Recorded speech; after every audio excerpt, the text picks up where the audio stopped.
How are you in terms of comfort level? It's been a few games now that you've been in the rotation, and Al might miss a couple more. How are you going into each of these games knowing that they may have to count on 15, 20 minutes a night, at least in the short term? Just keeping the next man up mentality. Just focusing on getting in there and doing what they ask me to do, doing what needs to be done. Brad said after film you've been approaching some of the older guys, kind of asking them questions how to handle specific situations. Just what's the approach for you, and what are you trying to learn? Trying to learn how to make things easier for our scores, as far as screens that I'm setting. When to get out of them, how to get out of them quickly, what angles they need. So I feel like me helping them out is opening them for. That's been something. What kind of a resource are those older guys for you? They're the number one resource. Obviously, they've been through it all. You got a lot of guys over there who've been on playoff teams, championship teams. You know what I'm saying? So it's always good, and it's always the right thing to do. Go ask them what they prefer, what they need out there.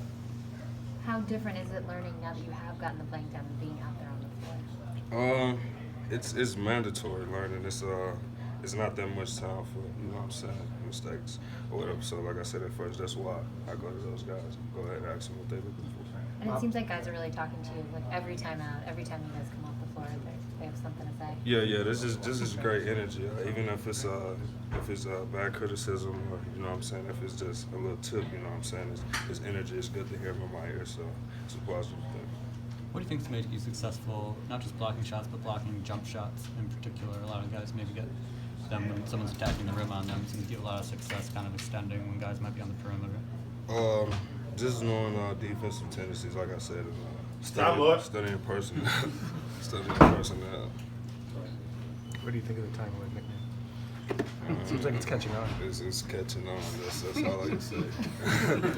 Danny's trying to get Lob Williams to stick. Do you like that? Yeah, I can go with Lob Williams over time. You don't like Time? Even with Timex reaching out on Twitter today? Hey, man, that's a different story. That's a different story, man. It's definitely sticking. SEC Defensive Player of the Year, you have been. What's